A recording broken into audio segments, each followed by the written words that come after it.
Welcome to my channel ദൃശ്യം 2024 vlog. Video ഇഷ്ടപ്പെട്ട like, comment, subscribe. എൻ്റെ പ്രണയം ഭാഗം 49. റൂമിലേക്ക് കാലെടുത്ത് വെച്ചതും പൊന്നൂന്ന് ഞെട്ടി. മുന്നിലെ വാളിലേക്ക് നോക്കി, പിന്നെ ഹരിയിലേക്കും. ചെറിയൊരു പുഞ്ചിരിയോടെ അവളെ നോക്കി നിൽക്കുകയായിരുന്നു അവൻ. അവൾ അതിനടുത്തേക്ക് നടന്നു. വലിയ ആ ബെഡിൻ്റെ പുറകിലായി കാണുന്ന വാളിലാണ് പൊന്നുവിൻ്റെയും ഹരിയുടെയും രാത്രിയിലെ മനക്കിലെ പറമ്പിൽ വെച്ചുണ്ടായ ആ ദിവസത്തെ ചിത്രങ്ങൾ ഭംഗിയായി വരച്ചു ചേർത്തിരിക്കുന്നു. പൊന്നു കുളപ്പടവിൽ ഇരിക്കുന്നതും അവളുടെ പുറകിൽ ഹരി നിൽക്കുന്നതും, പിന്നെ അവൾ പടികൾ ഇറങ്ങുന്നതും വെള്ളത്തിലേക്ക് ചാടുന്നതും, ഹരി പുറകിൽ ചാടുന്നതും, അവളെ പിടിച്ച് കയറ്റുന്നതും, അവളെ അടിക്കുന്നതും, അവളെ ചേർത്ത് പിടിക്കുന്നതും, അവിടെ നിന്ന് നടന്ന് അമ്പലത്തിനടുത്തേക്ക് പോകുന്നതും, ആ പൊട്ടിപ്പൊളിഞ്ഞ ക്ഷേത്രവും അതിൽ നിൽക്കുന്ന പൂജകൾ ഒന്നും ഇല്ലാതെ നിൽക്കുന്ന ആ കരിങ്കൽ ദേവി പ്രതിമയും, അവിടെ വെച്ച് കഴുത്തിൽ നിന്നും മാല ഊരി അവളുടെ കഴുത്തിലേക്ക് ഇടുന്നത്, ഒരു കുപ്പി എടുത്ത് പൊട്ടിക്കുന്നതും സീമന്തരേഖയിലേക്ക് രക്തത്തുള്ളികൾ വീഴുന്നതും എല്ലാം ഒരു കഥ പോലെ വരച്ചു വെച്ചിരിക്കുന്നു. ആർക്ക് കണ്ടാലും ഒറ്റ നോട്ടത്തിൽ അത് കൂട്ടി വായിക്കാൻ പറ്റുന്ന മനോഹരമായ കഥകളായി ചിത്രരൂപത്തിൽ വരച്ചു വെച്ചിരിക്കുന്നു. ആ കുളവും അതിൽ വിരിഞ്ഞു നിൽക്കുന്ന താമരയും മഴവെള്ളം വീഴുന്നതും, ശരിക്കും വീണ്ടും പൊന്നു അതെല്ലാം മുന്നിൽ കണ്ടതുപോലെ അവൾക്ക് തോന്നി. അവൾ അതിലേക്ക് ആകാംക്ഷയോടെ നോക്കി നിൽക്കുന്നത് കണ്ട് ഹരി കൈകൾ കെട്ടി അവൾക്ക് പിന്നിൽ നിന്നു. പൊന്നുവിൻ്റെ കണ്ണുകൾ നിറഞ്ഞു. അവൾ തിരിഞ്ഞ് ഹരിയെ നോക്കുമ്പോൾ ചെറിയൊരു പുഞ്ചിരിയോടെ കൈകൾ കെട്ടി അവളെ നോക്കി നിൽക്കുന്നത് കണ്ടതും, ഇത്രയും സമയം പിടിച്ചു വെച്ച സങ്കടവും അവനോട് തോന്നിയ ആ പരിഭവം കാണിക്കലും എല്ലാം ഒറ്റ നിമിഷം കൊണ്ട് അവൾ മറന്ന് അവനെ ചെന്ന് കെട്ടിപ്പിടിച്ചു. അവനും അവളെ രണ്ട് കൈകൾ കൊണ്ട് കെട്ടിപ്പിടിച്ചു. അവൻ കെട്ടിപ്പിടിക്കുക മാത്രമല്ല, അവളെ ചേർത്ത് പിടിച്ചുകൊണ്ട് തന്നെ ഉയർത്തി വട്ടം കറക്കി. അല്പസമയം കഴിഞ്ഞതും അവളെ താഴെ നിർത്തിയതും പൊന്നു അവൻ്റെ മുഖത്തേക്ക് നോക്കി. അവൻ അവളുടെ മുഖത്തേക്ക് നോക്കി പുരികം പൊക്കി എന്താണെന്ന് ചോദിച്ചു. അവൾ ഒന്നും മിണ്ടാതെ അവൻ്റെ മുഖത്തേക്ക് തന്നെ നോക്കി നിൽക്കുന്നത് കണ്ടതും, പിണക്കം മാറിയോ എന്നോട്? എനിക്ക് എന്തോ പണിഷ്മെൻ്റ് ഉണ്ടെന്ന് പറഞ്ഞിട്ടുണ്ടായിരുന്നു ഇന്നലെ, അതെല്ലാം മാറിയോ? പെട്ടെന്ന് ഹരി ചോദിച്ചതും അവൾ അപ്പോഴാണ് അത് ഓർത്തത്. അവൾ വേഗം മുഖത്ത് ദേഷ്യം ഭാവിച്ചുകൊണ്ട് ഒന്ന് പിന്നിലേക്ക് നീങ്ങി. പിന്നെ ഒന്നും മിണ്ടാതെ വെട്ടിത്തിരിഞ്ഞ് ആ മുറിയാകെ ചുറ്റുമൊന്ന് നോക്കി. ഒരു കിങ് സൈസ് ബെഡാണ് ആ മുറിയിൽ, അതും മനോഹരമായ ഹെഡ് ബോർഡോട് കൂടിയത്. കംപ്ലീറ്റ് ആയിട്ട് പാനൽ വർക്ക് ചെയ്ത് ഫുൾ കർട്ടൻ കൊടുത്തിരിക്കുന്ന ഭംഗിയുള്ള വർക്കാണ് ആ റൂമിൻ്റെ മറ്റൊരു പ്രത്യേകത. ഒരു ആംപ് ചെയർ ഇട്ടിട്ടുണ്ട്. ഒരു ഭാഗത്തായിട്ട് മുഴുവൻ സ്റ്റോറേജ് സ്പേസ് കൊടുത്തിരിക്കുന്നു. ഒരു സൈഡിൽ വാൾഡ്രോപ്പ് കൊടുത്തിരിക്കുന്നു. അതിനിടയിൽ എല്ലാം ലൈറ്റുകൾ കൊടുത്തിരിക്കുന്നു. സെപ്പറേറ്റ് ഏരിയ റൂമുണ്ട്, അവിടെയും സ്റ്റോറേജ് സ്പേസ് ഉണ്ട്. കവറും നൽകിയിട്ടുണ്ട്. മനോഹരമായ കിങ് സൈസ് ബെഡിൽ കംഫർട്ടർ കൊണ്ട് മനോഹരമാക്കിയിരിക്കുന്നു. സൈഡ് ടേബിൾ കൊടുത്തിരിക്കുന്നു. അതിൽ ടേബിൾ ലാമ്പ് കൊടുത്തിട്ടുണ്ട്. ആ പിക്ചറുകളുടെ ഭാഗത്തായി മനോഹരമായ ലൈറ്റുകൾ കൊടുത്തിരിക്കുന്നു. ഒരുപാട് ഹൈലൈറ്റ് ചെയ്തുകൊണ്ട് ഒരു വലിയ മിറർ കൊടുത്തിരിക്കുന്നു. മിററിൻ്റെ ബാക്ക് സൈഡിൽ LED സ്ട്രിപ്പ് ലൈറ്റുകൾ കൊടുത്തിരിക്കുന്നത് കൊണ്ട് തന്നെ നല്ല ആംബിയൻസ് ആ ലൈറ്റുകൾ തോന്നിക്കുന്നുണ്ട്. മൊത്തത്തിൽ ഒരു ക്ലാസി ലുക്കാണ് ആ ബെഡ്റൂമിന് എന്ന് അവൾക്ക് തോന്നി. അവൾ ആ റൂമെല്ലാം നോക്കുന്നത് അവൻ ശ്രദ്ധയോടെ നോക്കി നിന്നു. അവളുടെ മുഖത്ത് വരുന്ന ഭാവമാറ്റങ്ങൾ ശ്രദ്ധിക്കുകയായിരുന്നു ഹരി. എല്ലാം നോക്കി അവൾ പിന്നെ ശ്രദ്ധിച്ചത് ഹരിയുടെ മുഖത്തേക്കാണ്. അവൾ ഒന്നും മിണ്ടാതെ ഡ്രസ്സിംഗ് റൂമിൻ്റെ ആ വലിയ മിററിനടുത്തേക്ക് ചെന്നു. അവിടെ ചെന്ന് ആ മിററിലേക്ക് നോക്കി. അവളുടെ പുറകെ ഹരി നിൽക്കുന്നത് ആ മിററിലൂടെ അവൾക്ക് കാണാൻ പറ്റുന്നുണ്ട്. അവൾ വേഗം ആഭരണങ്ങൾ ഓരോന്നായി അഴിക്കാൻ തുടങ്ങി. അത് കണ്ടതും ഹരി അവളുടെ അടുത്തേക്ക് നടന്നു വന്നു. അവളെ സഹായിച്ചു കൊടുക്കാൻ തുടങ്ങി. ഓരോ ആഭരണങ്ങളും ഊരി മാറ്റുമ്പോഴും എല്ലാം അവൻ കണ്ണാടിയിലൂടെ തന്നെ അവളെ നോക്കി. എന്നാൽ അവൾ അവനെ ശ്രദ്ധിക്കാതിരിക്കാൻ പരമാവധി ശ്രമിക്കുന്നുണ്ട്. എങ്കിലും അവളുടെ കണ്ണുകൾ ഹരിയിലേക്ക് പോയി. ആഭരണങ്ങളെല്ലാം ഊരിയതിനു ശേഷം മുടിയിലുണ്ടായിരുന്ന മുല്ലപ്പൂ ഊരി വേസ്റ്റ് ബിന്നിലേക്ക് ഇട്ടു ഹരി. എല്ലാം ഊരിക്കഴിഞ്ഞതും അവൾക്ക് ഒരു ആശ്വാസം തോന്നി. അവൾ ഹരിയെ നോക്കി. ഇപ്പോൾ അവളുടെ കഴുത്തിൽ അവൻ കെട്ടിയ മഞ്ഞച്ചടലിൽ കെട്ടിയിരിക്കുന്ന ആ താലിയും മറ്റൊരു മാലയും, പിന്നെ ഹരി പൊന്നുവിൻ്റെ കഴുത്തിൽ മുൻപ് ഇട്ടുകൊടുത്ത ആ മാലയും മാത്രമാണ് ഉണ്ടായിരുന്നത്. കാതിൽ ഒരു കമ്മൽ പോലും ഉണ്ടായിരുന്നില്ല. പക്ഷേ അവളെ കാണാൻ നല്ല ഭംഗിയുണ്ടെന്ന് തോന്നി.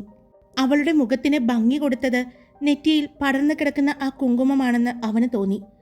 അവൾ അവിടെ നിന്നും എഴുന്നേറ്റ് ഡ്രസ്സ് മാറാനായി ഡ്രസ്സിംഗ് റൂമിലേക്ക് പോകാൻ പോയതും ഹരി അവളുടെ കയ്യിൽ പിടിച്ചു. എങ്ങോട്ടാ ഈ പോകുന്നത്? അവൻ ചോദിച്ചു. അത് എനിക്ക് ഡ്രസ്സ് മാറാൻ, അവൾ പറഞ്ഞു.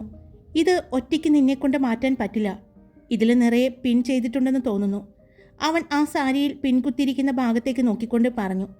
അത് ശരിയാണെന്ന് അവൾക്ക് മനസ്സിലായി. ഞാൻ ഹെൽപ്പ് ചെയ്യട്ടെ?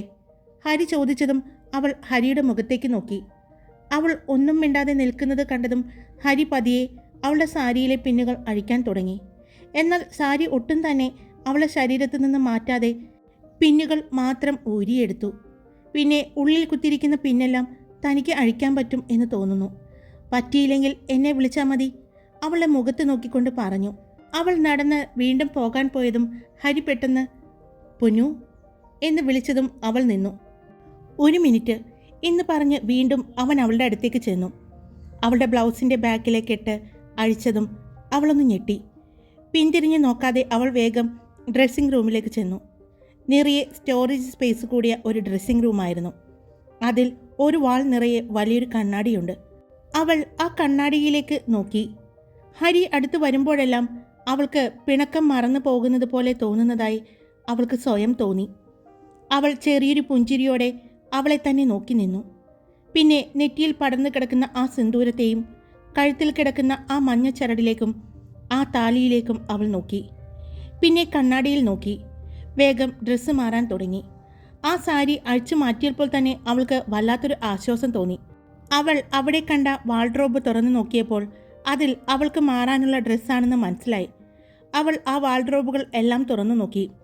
ഒരു സൈഡിൽ നിറയെ അവളുടെ ഡ്രസ്സുകളും മറു സൈഡിലുള്ള വാൾഡ്രോബിൽ ഹരിയുടെ ആണെന്നും അവൾക്ക് മനസ്സിലായി. അവൾക്ക് ആവശ്യത്തിൽ അധികം സാധനങ്ങൾ മുഴുവനും ഹരി വാങ്ങി വെച്ചിട്ടുണ്ടെന്ന് അവൾക്ക് അത് തുറന്നപ്പോൾ തന്നെ മനസ്സിലായി. അവൾ അതിൽ നിന്നും ഒരു കുർത്തയും ഇന്നർ വെയർസും ബാത്ത് ടവലും എടുത്ത് അവൾ വാഷ്റൂമിലേക്ക് കയറി. വലിയൊരു ബാത്റൂം തന്നെയായിരുന്നു അത്. അതിൽ 2 പടികളുണ്ട്. ആ പടികൾക്ക് മുകളിലായി ഒരു വലിയ ഓവൽ ഷേപ്പിലുള്ള ബാത്ത് ടബ്. അവൾ ആ 2 പടികളിൽ നിന്നും ബാത്ത് ടബിലേക്ക് നോക്കി. നല്ല ഭംഗിയുണ്ട് കാണാൻ. അവൾക്ക് അതെല്ലാം പുതുമ നിറഞ്ഞതായിരുന്നു. അവൾ പതിയെ ആ ബാത്ത് ടബിലേക്ക് ഇറങ്ങി. ആ തണുത്ത വെള്ളം ശരീരത്ത് മുങ്ങിക്കിടക്കുമ്പോൾ അവൾക്ക് വല്ലാത്തൊരു സന്തോഷം തോന്നി. ശരീരത്തിലെ ക്ഷീണമെല്ലാം അകന്നു പോകുന്നത് പോലെ തോന്നി. അവൾ കുറച്ചുനേരം അതിൽ തന്നെ കിടന്നു. അതിലെ ഹെഡ് ബോർഡിൽ തല ഉയർത്തി വെച്ച് അവൾ കുറച്ചു സമയം അതിൽ കിടന്നു. ശരീരം തണുത്തു എന്ന് തോന്നിയതും അവൾ അതിൽ നിന്നും എഴുന്നേറ്റ് കുളിച്ച് അവൾ എടുത്ത ആ കുർത്തയും ധരിച്ചുകൊണ്ട് പുറത്തേക്കിറങ്ങി. തലമുടി അവൾ നനച്ചിട്ടുണ്ടായിരുന്നില്ല. അവൾ പുറത്തേക്ക് വരുമ്പോൾ ഹരി അവിടെയുള്ള മനോഹരമായ വൈറ്റ് വെൽവെറ്റ് സോഫയിൽ കിടന്നുറങ്ങുന്നത് അവൾ കണ്ടു. അവൾ അവൻ്റെ അടുത്തേക്ക് ചെന്നു. നല്ല ഉറക്കമാണെന്ന് അവൾക്ക് മനസ്സിലായി. ഇന്നലെ ഒട്ടും ഉറങ്ങിയിട്ടുണ്ടാവില്ല. ഇന്നലെ താനും ഉറങ്ങിയിട്ടുണ്ടായിരുന്നില്ല. അവൾ അവൻ്റെ അടുത്ത് ചെന്ന് അവൻ്റെ തലമുടിയിൽ പതിയെ തലോടി. താൻ തൊട്ടിട്ട് പോലും അറിയാതെ അത്ര നല്ല ഗാഢമായ ഉറക്കത്തിലാണ് എന്ന് മനസ്സിലായ പൊന്നു പതിയെ ബെഡിനടുത്തേക്ക് നടന്നു. അപ്പോഴും അവളുടെ കണ്ണുകൾ ആ ബെഡിൻ്റെ പുറകിലായി വരച്ചു ചേർത്തിരിക്കുന്ന ആ ചിത്രത്തിലായിരുന്നു. അവൾ കുറച്ചുനേരം അതിലേക്കും തന്നെ നോക്കി നിന്നു. അപ്പോൾ അവളുടെ ചുണ്ടിൽ ഒരു മനോഹരമായ പുഞ്ചിരി വിരിഞ്ഞു. അല്പസമയം കഴിഞ്ഞതും അവൾ ബെഡിലേക്ക് കയറി കിടന്നു. കിടക്കുന്നതിന് മുമ്പ് അവൾ ഹരിയെ നോക്കി. നല്ല ഉറക്കം തന്നെയാണ്. അവളും ഹരിയെ നോക്കിക്കൊണ്ട് തന്നെ ആ ബെഡിൽ കിടന്നു. അവളുടെ കണ്ണുകളും അടഞ്ഞു. അവളുടെ അനക്കമൊന്നും കേൾക്കാതായപ്പോൾ ഹരി കണ്ണു തുറന്നു. അവൻ എഴുന്നേറ്റിരുന്ന് നോക്കി. അവൾ ഉറങ്ങുകയാണ് എന്ന് കണ്ടതും ഹരി അവൻ്റെ ഡ്രസ്സ് മാറാനായിട്ട് പോയി. ഡ്രസ്സ് മാറി അവനും അവളുടെ അടുത്ത് വന്ന് ബെഡിനടുത്ത് അവളുടെ അടുത്ത് കയറി കിടന്നു. ഡോറിൽ ആരോ മുട്ടുന്നത് കേട്ടാണ് ഹരി കണ്ണു തുറന്നത്. പൊന്നു അപ്പോഴും നല്ല ഉറക്കത്തിലാണ്. താനിപ്പോൾ അവളെ ചുറ്റിപ്പിടിച്ചാണ് കിടന്നത് എന്ന് ഹരി ഓർത്തു. അവൻ വേഗം എഴുന്നേറ്റ് ചെന്ന് വാതിൽ തുറന്നു. ഇനിയും മുട്ടുകേട്ട് പെണ്ണ് കണ്ണു തുറന്നാൽ താൻ അടുത്ത് കിടക്കുന്നത് കാണുമല്ലോ എന്നോർത്താണ് അവൻ വേഗം ചെന്ന് വാതിൽ തുറന്നത്. മുന്നിൽ അമ്മ നിൽക്കുന്നത് കണ്ടതും എവിടെ മോളെവിടെ അമ്മ ചോദിച്ചു. ഹരി ബെഡിലേക്ക് കാണിച്ചു കൊടുത്തു. ഒരു പൂച്ചക്കുഞ്ഞിനെ പോലെ ആ കംഫർട്ടിന് മുകളിൽ കിടക്കുന്ന അവളെ കണ്ടതും അമ്മയ്ക്ക് ചിരി വന്നു. നല്ല ഉറക്കമാണല്ലോ. ചിലപ്പോൾ കുറച്ച് ദിവസമായിട്ട് ഓരോ ഫങ്ഷൻസ് അല്ലായിരുന്നോ? ഉറങ്ങിയിട്ടുണ്ടാവില്ല. ഇപ്പോൾ വിളിക്കാതിരിക്കാൻ പറ്റില്ല. സമയമായി. നീ അറേഞ്ച് ചെയ്ത മേക്കപ്പ് ആർട്ടിസ്റ്റുകളെല്ലാം എത്തിയിട്ടുണ്ട്. ഞാൻ വിളിച്ചോളാം. അമ്മ പോയിക്കോ. എന്ന് പറഞ്ഞ് ഹരി അമ്മയെ പറഞ്ഞു വിട്ടു. അവൻ വാതിലടയ്ക്കാൻ പോകുന്നതിന് മുമ്പ് കണ്ടു അവൻ്റെ റൂമിലേക്ക് തന്നെ നോക്കി നിൽക്കുന്ന ശിവരഞ്ജിനിയെ. അവൻ ദേഷ്യത്തോടെ വാതിലടച്ച് പൊന്നുവിൻ്റെ അടുത്തേക്ക് വന്നു. അവളെ കാണുമ്പോൾ തൻ്റെ ദേഷ്യം പെട്ടെന്ന് പോകുന്നത് പോലെ തോന്നി. ഹരി അവളുടെ അടുത്തേക്ക് ചെന്നു. അല്പസമയം ബെഡിൽ അവളുടെ അടുത്തിരുന്നു കൊണ്ട് അവളെ നോക്കി. അവളെ പതിയെ വിളിച്ച് എഴുന്നേൽപ്പിച്ചു. കണ്ണു തുറന്ന് അവൾ ഹരി അടുത്തിരിക്കുന്നത് കണ്ടതും വേഗം എഴുന്നേറ്റിരുന്നു. നല്ല ഉറക്കായിരുന്നു അല്ലേ? പക്ഷേ അമ്മ വന്നിരുന്നു. റെഡിയാക്കാൻ ആളുകൾ എത്തിയിട്ടുണ്ട്. ഇനിയും ചെന്നില്ലെങ്കിൽ സമയം വൈകും. 6 മണിക്ക് നമുക്ക് ഫംഗ്ഷൻ നടക്കുന്നിടത്തേക്ക് എത്തണം. ഹരി പറഞ്ഞതും പുനു വേഗം എഴുന്നേറ്റ് വാഷ്റൂമിലേക്ക് ചെന്നു. വേഗം ഒന്ന് ഫ്രഷായി അവൾ റൂമിൽ വന്നതും, അവർ താഴെ ഗസ്റ്റ് റൂമിലുണ്ട്, അങ്ങോട്ട് ചെന്നോളൂ. ഞാൻ വരണോ? ഹരി ചോദിച്ചു. അവൾ വേണ്ട എന്ന് പറഞ്ഞ് റൂമിൻ്റെ ഡോറ് തുറന്ന് പുറത്തേക്ക് പോയി. അവൾ പുറത്തേക്ക് ഇറങ്ങിയതും മുത്തശ്ശിയെ കണ്ടു. മുത്തശ്ശി അവളെ കണ്ടതും, മോള് ഉറങ്ങായിരുന്നു അല്ലേ? വിളിക്കാൻ വന്നപ്പോൾ ശിവകാമി കണ്ടു എന്ന് പറഞ്ഞു. ഇനിയിപ്പോൾ രാത്രി ഉറങ്ങാം. ഇന്നത്തെ ദിവസം ഇങ്ങനെയൊക്കെ ആയിരിക്കും. മുത്തശ്ശി അവളുടെ തലയിൽ തലോടിക്കൊണ്ട് പറഞ്ഞു. മുടി നനഞ്ഞിരിക്കുന്നുവല്ലോ, മോള് തലമുടി നനച്ചോ? മുത്തശ്ശി ചോദിച്ചു. ഇല്ല മുത്തശ്ശി, ഞാൻ കുളിച്ചപ്പോൾ നനഞ്ഞതാണ്, അവൾ പറഞ്ഞു. ദാ അവിടെയാണ് മോളെ കാത്ത്, മോളെ റെഡിയാക്കാനുള്ള ആളുകളുണ്ട് എന്ന് പറഞ്ഞ് അവളെ ആ റൂമിലേക്ക് ആക്കിക്കൊടുത്തു. ഹരി അപ്പോഴും അവൻ്റെ റൂമിൽ തന്നെ ഡ്രസ്സ് ചെയ്യാൻ തുടങ്ങി. നവീനും അവൻ്റെ മറ്റു കൂട്ടുകാരും എത്തി. ഹരി ബ്ലാക്ക് ഹാൻഡ് വർക്കും സ്റ്റോൺ വർക്കും ചെയ്ത റേയോൺ 3 പീസ് സൂട്ടാണ് ധരിച്ചത്. കുറേ സമയം കഴിഞ്ഞതും, എടാ മോനെ, ഇറങ്ങാൻ സമയമായി എന്ന് പറഞ്ഞ് ഹരിയുടെ അച്ഛൻ ഫോണിൽ വിളിച്ചപ്പോഴാണ് ഹരി മുകളിലെ റൂമിൽ നിന്നും ഇറങ്ങി വന്നത്. പടികൾ ഇറങ്ങി വരുന്ന ഹരിയെ കണ്ണിമ വെട്ടാതെ ശിവരഞ്ജിനി നോക്കി നിന്നു. എല്ലാവരുടെയും കണ്ണുകൾ അവനെ കണ്ടതും വിടർന്നു. അത്രയും ഭംഗിയുണ്ടായിരുന്നു അവനെ കാണാൻ. അപ്പോൾ അതേസമയം തന്നെയാണ് പൊന്നു റെഡിയായി താഴത്തെ ഗസ്റ്റ് റൂമിൽ നിന്നും വാതിൽ തുറന്ന് പുറത്തേക്ക് വന്നത്. പൊന്നുവിന് കടം ചുവപ്പ് നിറത്തിലുള്ള ലെഹങ്ക സ്ലീവ്ലെസ് ബ്ലൗസുമായിരുന്നു അവൾ ഉടുത്തത്. ആ കടും ചുവപ്പ് അവളുടെ മുഖത്തിന് ആ ചുവപ്പിൻ്റെ ഭംഗി തോന്നിച്ചു. നെറ്റിയിൽ കട്ടിക്ക് തന്നെ സിന്ദൂരം, കഴുത്തിൽ വൈറ്റ് ഡയമണ്ട് ചോക്കറും, കാതിൽ അതിൻ്റെ തന്നെ വലിയ കമ്മലും, ഹരി കെട്ടിയ താലിമാലയും, മഞ്ഞച്ചരടിൽ കെട്ടിയ താലിയും, ഹരി ഇട്ട് കൊടുത്ത ആ മാലയും, കയ്യിൽ വൈറ്റ് ഡയമണ്ട് വളകളും ആയിരുന്നു അവളുടെ വേഷം. മുടി കേളെയ്ത് മുഴുവനും ഇട്ടിരിക്കുന്നു. അവളെ കാണുമ്പോൾ ആരും കണ്ണിമ വെട്ടാതെ അവളെ നോക്കി നിൽക്കും. അത്രയും ഭംഗിയുണ്ടായിരുന്നു അവളെ കണ്ടതും ഹരിയുടെ കണ്ണുകൾ വിടർന്നു. അവളും ഹരിയെ കണ്ടു. ഹരിയുടെ ആ ബ്ലാക്ക് സൂട്ടിൽ അവനെ കാണാൻ നല്ല ഭംഗിയുണ്ടെന്ന് അവൾക്കും തോന്നി. അവൻ അവളെ നോക്കിക്കൊണ്ട് തന്നെ താഴേക്കിറങ്ങി. അവളുടെ അടുത്ത് വന്നതും അവളെ കയ്യിൽ പിടിച്ചു. ഒരാൾ ബ്ലാക്കും ഒരാൾ ഡാർക്ക് റെഡും. നല്ല ഭംഗിയായിരുന്നു ആ കളർ കോമ്പിനേഷൻ. എല്ലാവരും ഒരുമിച്ച് തന്നെ റിസപ്ഷൻ നടക്കുന്ന വലിയ കൺവെൻഷൻ സെൻറ്ററിലേക്ക് എത്തി. അവിടെ ആളുകളെല്ലാം എത്തിത്തുടങ്ങിയിരുന്നു. അവരെ സ്വീകരിക്കാനായി വാദ്യമേളങ്ങളോട് കൂടി ആളുകളുണ്ടായിരുന്നു. പാട്ടിൻ്റെയും ഫോറിനേഴ്സിൻ്റെയും അകമ്പടിയോടുകൂടി ഹരിയും പൊന്നുവിനെയും സ്റ്റേജിലേക്ക് സ്വാഗതം ചെയ്തു. ഹരിയുടെ കൈ പിടിച്ച് പൊന്നു സ്റ്റേജിലേക്ക് നടക്കുമ്പോഴും അവളുടെ കണ്ണുകൾ ചുറ്റും അവളുടെ കൂട്ടുകാരെയും അവളുടെ ബന്ധുക്കളെയും തിരഞ്ഞു. മുന്നിൽ തന്നെ അവർ ഉണ്ടായിരുന്നു. അവരെ കണ്ടതും പൊന്നുവിൻ്റെ മുഖത്ത് സന്തോഷത്തിൻ്റെ പൂനിലാവ് ഉദിച്ചതുപോലെ അത്രയും മനോഹരമായി വിടർന്നു. ഹരി അവളുടെ മുഖത്തെ ആ സന്തോഷം നോക്കിക്കാണുകയായിരുന്നു. രണ്ടുപേരും കൈ കോർത്ത് പിടിച്ച് നടക്കുമ്പോഴും ഹരിയുടെ കണ്ണുകൾ അവൻ്റെ പെണ്ണിൽ തന്നെയായിരുന്നു. പൊന്നു ഹരിയുടെ കൈ പിടിച്ച് വരുന്നത് നോക്കി അച്ഛനും അമ്മയും ബന്ധുക്കളും എല്ലാം കണ്ണിമ വെട്ടാതെ നോക്കി നിന്നു. ഹരി അവളുടെ കൈ പിടിച്ചുകൊണ്ട് തന്നെ സ്റ്റേജിലേക്ക് കയറി. നല്ല ഭംഗിയിൽ തന്നെ ആഡംബരപൂർണ്ണമായി അലങ്കരിച്ചിരിക്കുന്ന ആ സ്റ്റേജിൽ ഹരി പൊന്നുവിൻ്റെ കയ്യിൽ പിടിച്ചുകൊണ്ട് തന്നെ വലിയ ആ കേക്ക് കട്ട് ചെയ്തു. പിന്നീട് അങ്ങോട്ട് ആളുകളുടെ തിരക്കായിരുന്നു. VIP-കളും എല്ലാവരും ആ സ്റ്റേജിലേക്ക് കയറി. ഹരിയുടെയും ഹരിയുടെ അച്ഛൻ്റെയും മുത്തച്ഛൻ്റെയും അമ്മയുടെയും എല്ലാം friends, business partners, family members, അങ്ങനെ എല്ലാവരും വന്നു. അപ്പോഴും പൊന്നുവിൻ്റെ കണ്ണുകൾ മുൻനിരയിൽ തന്നെ തന്നോട് ഓരോന്ന് പറഞ്ഞ് അവളെ കളിയാക്കുന്ന അവളുടെ കൂട്ടുകാരുടെ അടുത്തായിരുന്നു. തിരക്ക് കഴിഞ്ഞിട്ടാണ് അവരെല്ലാവരും കയറിയത്. അച്ഛനെയും അമ്മയെയും അവൾ ചേർത്ത് പിടിച്ചു. അപ്പോഴും അവളെ വീക്ഷിച്ചു കൊണ്ട് നടന്ന നിരഞ്ജനെ മാത്രം അവൾ കണ്ടില്ല. അവളെ കണ്ണിമ വെട്ടാതെ നോക്കി നിൽക്കുന്ന നിരഞ്ജനെ കണ്ടപ്പോൾ പൂജയ്ക്ക് വല്ലാത്ത വെറുപ്പ് തോന്നുന്നുണ്ടായിരുന്നു. ഇത്രയൊക്കെ പൊന്നു പറഞ്ഞിട്ടും ഇപ്പോഴും അവളെ തന്നെ നോക്കി നിൽക്കുന്നു. എന്നാൽ പൂജയുടെ ഉള്ളിൽ ഹരിയുടെ കൈ കോർത്ത് പിടിച്ച് സന്തോഷത്തോടെ വരുന്ന പൊന്നുവിനെ കണ്ടപ്പോൾ ഒരു ആശ്വാസമാണ് തോന്നിയത്. ഇനി അവൾ നിരഞ്ജൻ്റെ ജീവിതത്തിലേക്ക് കടന്നു വരില്ലല്ലോ എന്നോർത്തപ്പോൾ അവൾക്ക് ശരിക്കും സന്തോഷം തോന്നി. ഇപ്പോൾ പൂജയ്ക്ക് പൊന്നുവിനോട് അത്രയ്ക്ക് ദേഷ്യമൊന്നുമില്ല. കാരണം അവൾ അവളുടെ കാര്യം പറഞ്ഞു. അവളായിട്ട് ഒരിക്കലും നിരഞ്ജൻ്റെ ജീവിതത്തിലേക്ക് കടന്നു വരില്ല എന്ന് പൂജയ്ക്ക് ഉറപ്പായി. നീണ്ടുപോയ ആ ഫംഗ്ഷൻ പൊന്നുവിനെ വല്ലാതെ തളർത്തി. ഒരുമിച്ച് ഭക്ഷണം കഴിക്കാം എന്ന് പറഞ്ഞതുകൊണ്ട് കൂട്ടുകാരും അവളുടെ വീട്ടുകാരും എല്ലാം അവിടെ തന്നെ അവരെ കാത്തിരുന്നു. ഇനിയും നിന്നാൽ വൈകും എന്ന് തോന്നിയതും തിരക്ക് കുറഞ്ഞതും ഹരി അവളെയും കൂട്ടി അവരുടെ ഒപ്പം ഭക്ഷണം കഴിക്കാൻ വേണ്ടിയിരുന്നു. അവരുടെ ഫാമിലിയും അവരുടെ ഫ്രണ്ട്സും മാത്രമായി ഒരു ടേബിൾ അറേഞ്ച് ചെയ്തു. എല്ലാവരും ഒരുമിച്ച് സന്തോഷത്തോടെ ഭക്ഷണം കഴിച്ചു. ഭക്ഷണം കഴിച്ച് പൊന്നുവിൻ്റെ വീട്ടുകാർ പോകാൻ പോയപ്പോൾ പൊന്നു കരഞ്ഞു തുടങ്ങി. നാളെ വീട്ടിലേക്ക് വരണം എന്ന് പറഞ്ഞ് ഹരിയെ പൊന്നുവിൻ്റെ അച്ഛൻ ക്ഷണിച്ചു. നാളെ കാണാം, പിന്നെ എന്തിനാ കരയുന്നത് എന്ന് ചോദിച്ച് എല്ലാവരും ആശ്വസിപ്പിച്ചു. അവരെല്ലാവരും മടങ്ങി. പൊന്നുവിനെയും കൊണ്ട് ഹരി തിരിച്ച് വീട്ടിലെത്തുമ്പോൾ സമയം 10 മണി അടുത്തായിരുന്നു. മോള് നന്നായിട്ട് ടയേർഡായല്ലേ? എന്നാൽ മോള് ചെന്ന് കുളിച്ച് ഫ്രഷായി കിടന്നു. മുത്തശ്ശി പറഞ്ഞതും പൊന്നു മുത്തശ്ശിയെ നോക്കി. സാധാരണ അങ്ങനെയല്ലല്ലോ പതിവ്. എന്നാലും അവൾ ഒന്നും മിണ്ടാതെ റൂമിലേക്ക് പോയി.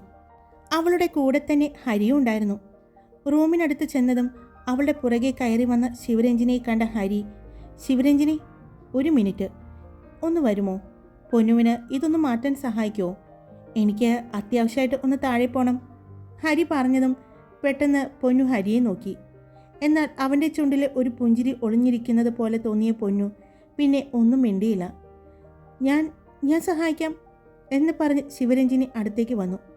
ഞാൻ എന്തായാലും ഡ്രസ്സ് മാറിയിട്ട് താഴേക്ക് പോകുന്നുള്ളൂ എന്ന് പറഞ്ഞ് ഹരിയും പൊന്നുവിൻ്റെ കയ്യിൽ പിടിച്ചുകൊണ്ട് തന്നെ ഡോറ് തുറന്നു. ഡോറ് തുറന്നതും ഉള്ളിലെ കാഴ്ച കണ്ട് പൊന്നുവും ശിവരഞ്ജിനിയും ഞെട്ടി. മനോഹരമായി അലങ്കരിച്ചിരിക്കുന്ന മണിയറയായിരുന്നു. നിറയെ പൂക്കളാൽ മനോഹരമാക്കിയിരിക്കുന്നു. അത് കണ്ടതും പൊന്നു ശിവരഞ്ജിനിയെ നോക്കി. അവളുടെ മുഖത്തെ ദേഷ്യം കണ്ടതും പൊന്നു അവർക്ക് മുന്നിൽ നടന്ന് റൂമിനകത്തേക്ക് പോകുന്ന ഹരിയെ നോക്കി. അല്ലെങ്കിൽ വേണ്ട ശിവരഞ്ജിനി, ഞാൻ സഹായിച്ചോളാം, താൻ പൊയ്ക്കോ. ഹരി പറഞ്ഞതും ഇവനിത് എന്താണ് പറയുന്നത് എന്നുള്ള രീതിയിൽ ശിവരഞ്ജിനി നോക്കിയത്. എന്നാൽ ഈ അലങ്കാരങ്ങൾ ശിവരഞ്ജിനിയെ കാണിക്കാനാണ് ഹരി ഇങ്ങോട്ട് വിളിച്ചതെന്ന് അപ്പോൾ തന്നെ പൊന്നുവിന് മനസ്സിലായിരുന്നു. പോകാതെ അവിടെ നിൽക്കുന്ന ശിവരഞ്ജിനിയെ കണ്ടതും, പൊന്നു, നേരത്തെ സാരി മാറ്റാൻ സഹായിച്ചതുപോലെ ഞാൻ സഹായിച്ച പോരെ? ഹരി ഒരു കള്ളച്ചിരിയോടെ പൊന്നുവിനോട് ചോദിച്ചതും പൊന്നു പകച്ച് ഹരിയെ നോക്കി. ഹരി ശിവരഞ്ജിനിയുടെ മുഖത്തേക്ക് നോക്കുന്നത് കണ്ടതും അവളും ശിവരഞ്ജിനിയെ നോക്കി. ദേഷ്യത്തിൽ നിൽക്കുന്ന ശിവരഞ്ജിനിയെ കണ്ടതും പൊന്നു അത് മതി എന്ന് പറഞ്ഞു. എന്നാൽ താൻ പോയിക്കോ എന്ന് പറഞ്ഞ് ഹരി വീണ്ടും ഡോറ് തുറന്നു. ശിവരഞ്ജിനി പോകാൻ വേണ്ടി ഡോറ് തുറന്നു പിടിച്ചു. അവൾ പുറത്തേക്ക് നടന്നതും ഒരു പുച്ഛച്ചിരിയോടെ ഡോറ് വലിച്ചടച്ചു. ഹരി അവളെ നോക്കി. ഇതെല്ലാം കണ്ട് പൊന്നുവിന് ചിരി വരുന്നുണ്ടായിരുന്നു. എന്നാൽ അത് പുറത്ത് കാണിക്കാതെ അവൾ നടക്കാൻ പോയതും ഞാൻ സഹായിക്കണോ? അവൻ ചോദിച്ചു. അവൾ ഡ്രസ്സിംഗ് ടേബിളിനടുത്ത് വന്നതും ഹരി അവളുടെ കഴുത്തിൽ കിടന്ന ഡയമണ്ടിൻ്റെ മാല മാത്രം ഊരി. ബാക്കിയുള്ള മാലയിലേക്ക് നോക്കി. പിന്നെ കാതിൽ കിടന്ന കമ്മലും. കാതിലെ കമ്മൽ ഊരുമ്പോൾ അവൻ്റെ കൈകൾ അവളുടെ കാതിൽ തട്ടുമ്പോൾ അവൾക്ക് ഇക്കിളിയാവുന്നുണ്ടായിരുന്നു. കയ്യിലെ വളകളും ഊരി. അവൻ അവിടെയുള്ള ഒരു കബോർഡ് തുറന്നു. അതിൻ്റെ ഉള്ളിലെ ലോക്കർ തുറന്ന് ഒരു ആഭരണപ്പെട്ടി എടുത്തു. അത് പൊന്നുവിൻ്റെ അടുത്ത് കൊണ്ടുവന്ന് തുറന്നു. അത് തുറന്നപ്പോൾ നിറയെ അതിൽ ആഭരണങ്ങൾ കണ്ടതും ഹരിയെ പൊന്നു നോക്കി. ഇത് നിനക്കായി തന്നെ ഉള്ളതാണ്. ഇടയ്ക്കൊക്കെ പുറത്തേക്ക് പോകുമ്പോൾ മാറി മാറി ഇട്ടാൽ മതി എന്ന് പറഞ്ഞ് അതിലെ മറ്റൊരു ബോക്സ് തുറന്നു. അതിലേക്ക് ആ ഡയമണ്ടിൻ്റെ മാലയും ഊരിയ കമ്മലും വളയും എല്ലാം അവൻ തന്നെ എടുത്തു വെച്ചു. ആ ബോക്സ് ആ കബോർഡിൻ്റെ ഉള്ളിലെ ലോക്കറിൽ വെച്ച് അതിൻ്റെ പാസ്വേഡും പിൻ നമ്പറും എല്ലാം അവൻ പൊന്നുവിന് പറഞ്ഞു കൊടുത്തു. ഇനി താൻ പോയി ഡ്രസ്സ് മാറിയിട്ട് വാ. ഹരി പറഞ്ഞതും അവൾ ആ വലിയ ലെഹങ്കയും പൊക്കി ഡ്രസ്സിംഗ് റൂമിലേക്ക് പോയി. അവൾ അത് വേഗം മാറി വീണ്ടും വാഷ്റൂമിൽ ചെന്ന് നേരത്തെ കിടന്നതുപോലെ തന്നെ ആ ബാത്ത് ടബിലേക്ക് കിടന്നു. അപ്പോഴേക്കും അവളുടെ ക്ഷീണമെല്ലാം മാറി. അവൾ പുറത്തേക്ക് ഇറങ്ങിയപ്പോൾ എന്ത് ഡ്രസ്സ് ധരിക്കണമെന്ന് പൊന്നു ആലോചിച്ചു. ഇന്ന് തൻ്റെ ഫസ്റ്റ് നൈറ്റ് ആണെന്ന് അവൾക്കറിയാം. പക്ഷേ ഹരിയോട് അവൾ ഇപ്പോൾ പിണക്കത്തിലാണ്. അവൾ ഹരിയോട് പറഞ്ഞത് ഓർത്തു. വിവാഹം കഴിഞ്ഞാലും ഞാൻ നിങ്ങളുടെ ഭാര്യ ആയിരിക്കില്ല. എനിക്ക് എന്ന് എൻ്റെ മനസ്സിൽ നിങ്ങളോട് ക്ഷമിക്കാൻ പറ്റുന്നോ അന്നേ ഞാൻ നിങ്ങളുടെ ഭാര്യയായിട്ട് ജീവിക്കൂ എന്ന് ഹരിയോട് പറഞ്ഞത് അവൾ ഓർത്തു. പക്ഷേ ആ സമയം തന്നെ അവൾക്ക് ഹരിയോട് പ്രണയവും തോന്നി. എന്തു ചെയ്യും എന്നറിയാതെ അവൾ കുറച്ചു നേരം അവിടെ തന്നെ നിന്നു. പിന്നെ രണ്ടും കൽപ്പിച്ച് അവൾ ഷെൽഫ് തുറന്നു. അതിൽ അവൾ തിരഞ്ഞത് കണ്ടു കിട്ടിയതും അവളുടെ കണ്ണുകൾ വിടർന്നു. അവൾ അതിൽ നിന്നും അതിന് മാച്ചായ ബ്ലൗസും എടുത്തു. അവൾ ഒരു പിങ്ക് ഷിഫോൺ പ്ലെയിൻ സാരിയാണ്. അതിൻ്റെ ബോർഡറിലായി പേളിൻ്റെ ബോർഡർ കൊടുത്തിരിക്കുന്നു. ആ സാരിയാണ് അവൾ ഉടുത്തത്. ഡ്രസ്സിംഗ് റൂമിൻ്റെ മിററിലേക്ക് നോക്കി. മുടി വെറുതെ അഴിച്ച് വിടർത്തിയിട്ടു.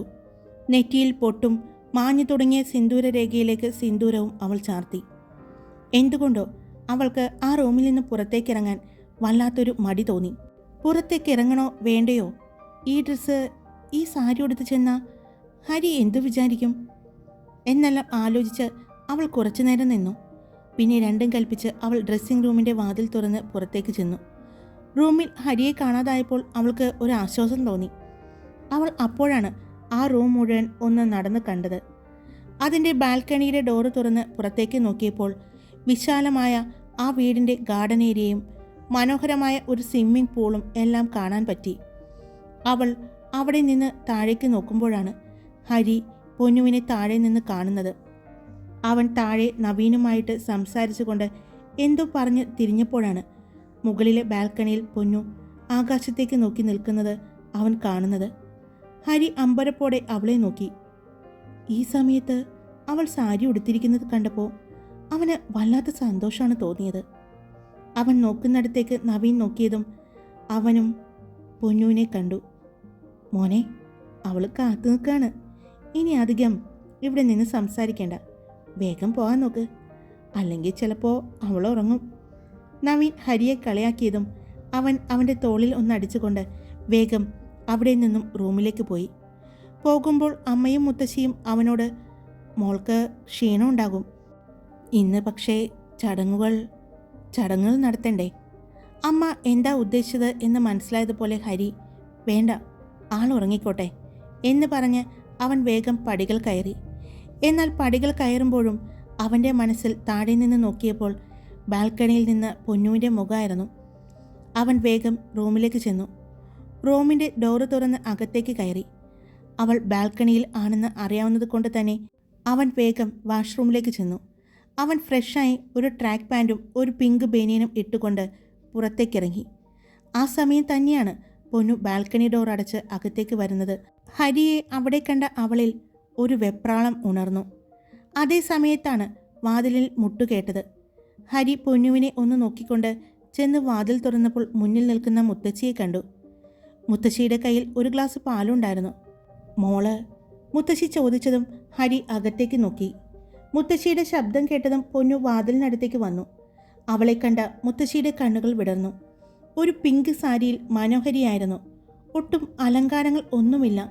എന്നിട്ടും മനോഹരിയായി നിൽക്കുന്ന പൊന്നുവിനെ കണ്ട് മുത്തശ്ശി അവളുടെ അടുത്തേക്ക് നടന്നു. മുത്തശ്ശിയുടെ കയ്യിലെ പാൽ ഗ്ലാസ് അവൾക്ക് നേരെ കൊടുത്തു. ഇങ്ങനെ ഒരു ചടങ്ങുണ്ട്, രണ്ടുപേർക്കും ക്ഷീണം ഉണ്ടാകും എന്നറിയാം. പക്ഷേ ഞാൻ പഴയ ഒരാളല്ലേ, ആചാരങ്ങളൊന്നും മുടക്കണ്ട എന്ന് കരുതി. അത് പറഞ്ഞതും പൊന്നു മുത്തശ്ശിയുടെ കയ്യിൽ നിന്നും ഗ്ലാസ് പാല് വാങ്ങി. മോളെ, ഈ താലി മഞ്ഞച്ചരടിൽ നിന്നും മാറ്റുന്നുണ്ടെങ്കിൽ ഇപ്പോൾ മാറ്റണം, അല്ലെങ്കിൽ 7 ദിവസം കഴിയും. ഹരി, അതൊന്ന് ശ്രദ്ധിക്കണം കേട്ടോ, രണ്ടുപേരും കൂടി ആലോചിച്ചിട്ട് മാറ്റിയാൽ മതി എന്ന് പറഞ്ഞ് മുത്തശ്ശി അവളുടെ കവിളിൽ തട്ടിക്കൊണ്ട് രണ്ടുപേർക്കും ഗുഡ് നൈറ്റ് പറഞ്ഞ് മുത്തശ്ശി പുറത്തേക്ക് കടക്കുമ്പോഴാണ് റൂമിൻ്റെ വാതിക്കൽ ശിവരഞ്ജിനി വന്നത്. മോൾക്ക് ഉറങ്ങാറായില്ലേ? അവളെ കണ്ടതും മുത്തശ്ശി ചോദിച്ചു. അത് ഞാൻ ഉറങ്ങാൻ പോവാണ്, അവൾ വെപ്രാളപ്പെട്ട് പറഞ്ഞു. ഹരിയുടെ മുറിയിലേക്ക് നോക്കിയപ്പോഴാണ് ഒരു പിങ്ക് സാരിയിൽ മനോഹരിയായി നിൽക്കുന്ന പൊന്നുവിനെ കണ്ടത്. കയ്യിലെ പാൽ ഗ്ലാസ് കൂടി കണ്ടതും ശിവരഞ്ജിനിക്ക് അവളുടെ ദേഷ്യം പിടിച്ചാൽ കിട്ടാത്ത പോലെ തോന്നി. ശിവരഞ്ജിനി പൊന്നുവിനെ നോക്കുന്നത് കണ്ടതും ഹരി ഡോർ അടച്ചു. ആ ഡോർ അടയുമ്പോഴും അവൾ അപ്പോഴും പൊന്നുവിനെ തന്നെ നോക്കി നിന്നു. ഡോർ അടയുന്ന സമയത്ത് പൊന്നുവും അവളെ കണ്ടിരുന്നു. അവളും കണ്ണിമ വെട്ടാതെ ശിവരഞ്ജിനിയെ തന്നെ നോക്കി നിന്നു. ഡോറടച്ച ഹരിയും പൊന്നുവും പരസ്പരം നോക്കി.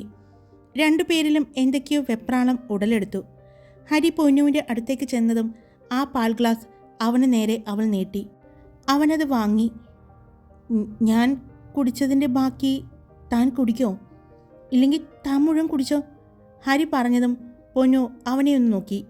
പിന്നെ അവൻ്റെ കയ്യിൽ നിന്നും ആ പാൽ ഗ്ലാസ് വാങ്ങി. അവൾ കുടിച്ചു. അവൾ കുടിക്കുന്നത് കണ്ടതും ഹരിക്ക് സങ്കടം തോന്നി. അവൾക്ക് പാല് പോലും ഷെയർ ചെയ്യാൻ താല്പര്യമില്ല എന്ന് അവന് തോന്നി. എന്നാൽ അവനെ ഞെട്ടിച്ചുകൊണ്ട് പൊന്നു പകുതി പാല് കുടിച്ച് ബാക്കി അവന് നേരെ കൊടുത്തു. വേണമെങ്കിൽ കുടിക്കാം, അല്ലെങ്കിൽ കളയാം. അത്രയും പറഞ്ഞ് അവൾ ബെഡിനടുത്തേക്ക് നടക്കാൻ 2 അടി വെച്ചതും പെട്ടെന്ന് ഹരി അവളുടെ കയ്യിൽ പിടിച്ചു. അവൾ തിരിഞ്ഞ് ഹരിയെ നോക്കിയതും അവൻ അവളെ നോക്കിക്കൊണ്ട് തന്നെ ആ പാൽ ഗ്ലാസ് ചുണ്ടോട് അടുപ്പിച്ചു. ആ പാല് മുഴുവനും അവൻ കുടിച്ചു. അതിനുശേഷം അവളുടെ കൈ വിട്ടു. ഹായ്, സുഖമായിട്ടിരിക്കുന്ന എല്ലാവരും. ഞാൻ സുഖമാണോ എന്ന് ചോദിച്ചാൽ കുഴപ്പമില്ല. ഇന്നലെ വൊമിറ്റിംഗ് ആയിരുന്നു. എന്താണെന്നറിയില്ല, ഒരുപാട് വൊമിറ്റ് ചെയ്ത് കഴിഞ്ഞപ്പോൾ ശബ്ദമൊക്കെ ഒന്ന് മാറി. അതുകൊണ്ട് ഇന്നലെ സ്റ്റോറി ഇടാഞ്ഞത് കേട്ടോ. പക്ഷേ ഇന്ന് ഇട്ടിട്ടുണ്ട്, ലെങ്ത്ത് കൂട്ടി തന്നെ ഇട്ടിട്ടുണ്ട്. കഴിഞ്ഞ ദിവസം ഞാൻ ചോദിച്ചിരുന്നു എന്താണ് പൊന്നു കണ്ടതെന്ന്. ഒരുപാട് പേര് പറഞ്ഞു ഫോട്ടോസ് ആണെന്ന് എല്ലാവരും പറഞ്ഞിട്ടുണ്ട്. ശരിയാണ്, ഫോട്ടോസ് തന്നെയായിരുന്നു. പക്ഷേ അത് വേറെ രീതിയിലുള്ളതാണെന്ന് മാത്രം. എന്തായാലും നിങ്ങളുടെ മനസ്സിലുള്ള അഭിപ്രായം നിങ്ങൾ പറഞ്ഞു. എല്ലാവർക്കും ഒരേ വൈബാണെന്ന് തോന്നുന്നു അല്ലേ? ആയിരിക്കും. അപ്പോൾ ഇന്നത്തെ ചോദ്യം ചോദിക്കട്ടെ, പൊന്നുവും ഹരിയും സെറ്റാവുമോ? പൊന്നുവിൻ്റെ പിണക്കം മാറുമോ? നിങ്ങളുടെ അഭിപ്രായം എന്താ? നിങ്ങളൊന്ന് ഗസ് ചെയ്തേ. അപ്പോൾ അതൊന്ന് കമൻറ്റ് ചെയ്തേക്കണേ. അപ്പോൾ ഇഷ്ടപ്പെട്ട ലൈക്ക് ചെയ്യുക, നിങ്ങളുടെ അഭിപ്രായങ്ങൾ കമൻറ്റ് ചെയ്യുക. പിന്നെ സബ്സ്ക്രൈബ് ചെയ്യാതെ ഒരുപാട് പേര് കാണുന്നുണ്ട്, ഒന്ന് സബ്സ്ക്രൈബ് ചെയ്യുന്നേ. അപ്പോൾ മറക്കണ്ട കേട്ടോ. Love you all. It's me Karthika.